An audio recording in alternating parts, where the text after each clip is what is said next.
Hi, I'm Isaac Muir. I am the world author of Colony. Hey everyone, I'm Matthew Griffith. I'm one of the concept artists on the team and illustrators.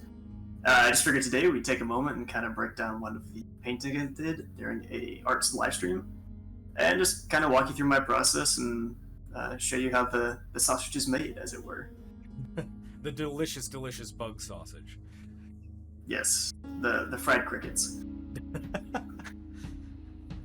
Uh, so what I'm doing here is I'm kind of just going through and doing thumbnailing. It's a process by which you essentially do trial runs of your painting. I don't always do this when I'm working, but it's kind of nice if it's a really complex piece or a piece with a lot of movement and dynamic positioning, because you just want to make sure that everything reads well. Um, a good rule of thumb when you're painting is you want to, make sure that when things are zoomed out or really far away, that it reads good. So that's what I'm doing here.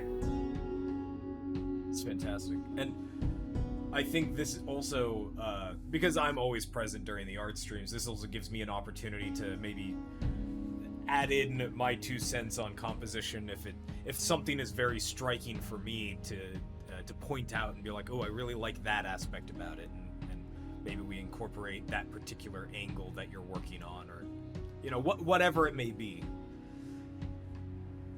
Pretty non-committal. You're just trying stuff out. If it doesn't work, you just go to the next square and keep chugging along. Obviously, in this piece, our idea was to have one of the bee folk, the Apoi, fighting a Skor, or a scorpion.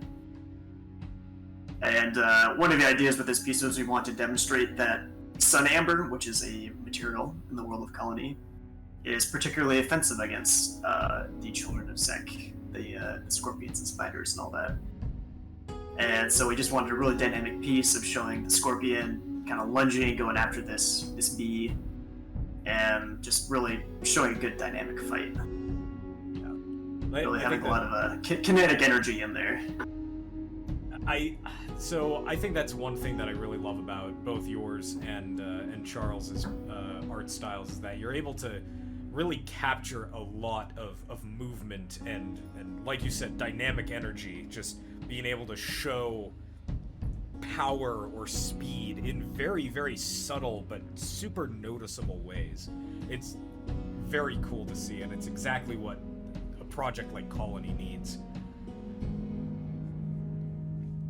Yeah. I definitely tried to make every piece feel kind of almost like a Renaissance painting, and I think this piece in particular kind of has that vibe to it. It's almost like, you look at the Sistine Chapel and you have all these different angels that are just posed all elegantly, and all their muscles are showing, they're glistening, and everything just feels like it's touching or flowing off of something else. Right. So here I kind of played around with the idea of actually showing the lance cutting off the claw, and so I was only there for a second, but I kind of backed out, saying, "Nah, I didn't feel like that flowed very well." And then, as you were going along, you also had this.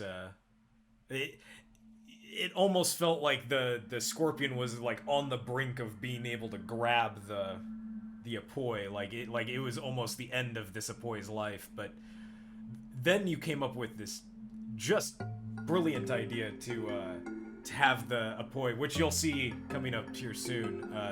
The Apoi just prying open the claw, and it's so good. It's such a perfect little detail.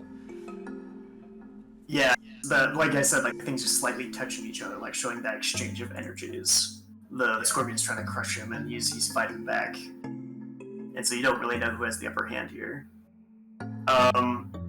Yeah, so one thing I'm kind of doing with the color tone of this piece is obviously keeping it very muted, lots of browns and warm colors. But also, you'll notice that I do a lot of the shading in kind of a dark navy blue. And one thing that does is it adds a nice contrast and actually seems to boost the warmth a little bit. If you just have gray shadows, everything just kind of feels more gray. But if you add a bit of saturation and color to your shadows, it kind of makes everything else pop a bit more. You don't just get the contrast of light, but you get the contrast of hue as well. So I'm kind of sprinkling in some purples and blues here and there. And you also notice a little bit of an orange accent on the scorpion's claw. I believe in Canon Mirror they are at one point the children of Zek are bound in amber, and so I kind of wanted to visually represent that with these amber highlight here and there. Right. So within the lore, the Skor and the Arak and the Keel, they're all within the lore of Colony. They're not bound in amber, but they were born from amber. So they're called the children of the amber, whereas the other Sakuda are often regarded as being called the children of the sap, because they were born of the sap that the mother tree bled out of her trunk, that after it dried, it eventually became the amber that Zek used to create these beings. And so yeah, the incorporation of amber within their bodies is very, very clever and very subtle, but it all works together. The way that you have the serrations of amber inside the Skor's claws is reminiscent to me of things like Maquidals, like the swords with the jagged obsidian fragments that are jutting out of the wooden core of the sword. So I really, really like those kinds of details. And you can see here I'm kind of playing around with positioning the hands and such to get that sense of him prying those claws open, that extra layer of contact. And you kind of see there I briefly played with a scarf on him. You just saw there I was kind of playing with the flow lines. Those red lines showing the movement of the image. Yeah, and if you zoom in closer, you can kind of see I did a lot of spattering with sort of a dusty brush that adds like a nice little texture to it. It kind of feels dirty, like sand is being flung everywhere. Right. It just adds a nice texture to the world, so it's not quite as smooth. Another thing that I do to push scale in my pieces as well is I try to really show a lot of heavy atmosphere in pieces. And the way I do that is a lot of atmospheric displacement. So you notice that claw in the background, its shadows are nowhere near as dark as the shadows in the foreground. And that just creates this extra sense of like depth, like the air is so thick and heavy because you're so small and your sight is so limited. Mm-hmm. And so it really gives that, it just drips with atmosphere. Like you feel you are small in these paintings because the world just feels so big. And just this score alone like feels like it could be a mountain or like a hill you have to climb over. I think that's one of the compliments we've gotten with a lot of the art pieces, because I was recently at Comic-Con and was able to show off posters of Colony, and a lot of the comments were just you feel how small and insignificant in the characters within the pieces are, but then at the same time, because of the context of their fantasy setting, they feel like heroes at the same time. There's this amazing juxtaposition of themes and feelings within the art pieces. One thing that I kind of used as a good example to describe the world of Colony is whimsical grimdark. Yeah. Which a good comparison I would say would be like the Dark Crystal as well. Like that's another good franchise that has that beautiful whimsy, but it's also kind of a dark and foreboding world.